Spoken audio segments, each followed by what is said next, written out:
Nagu te teate, siis sel aastal on suurusjärgus 10 miljonit eurot kvoodioksjoni tulust suunatud KredExi kaudu kortermajade soojapidavamaks muutmisesse. Aga tulevikus saab kvoodioksjoni tulu kasutamise ampluaa olema oluliselt laiem.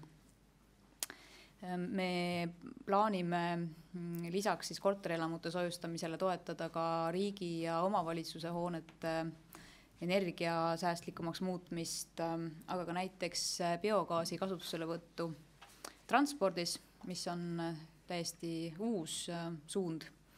Transport on see valdkond, kus lähiajal on vaja üsna kõvasti pingutada ja kus on vaja kindlasti suunata suuremat tähelepanu.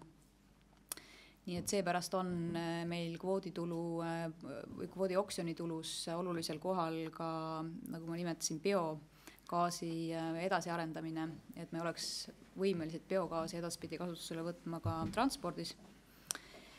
Potentsiaal on meil suur ja riigi toega on siis nüüd plaanis see võimekus välja ehitada või siis välja rajada pigem.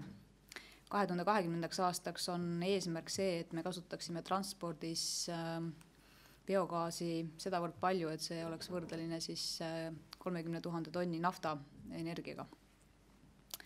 Oksjoni tuludest hakkame me biogaasi toetama alates 2015.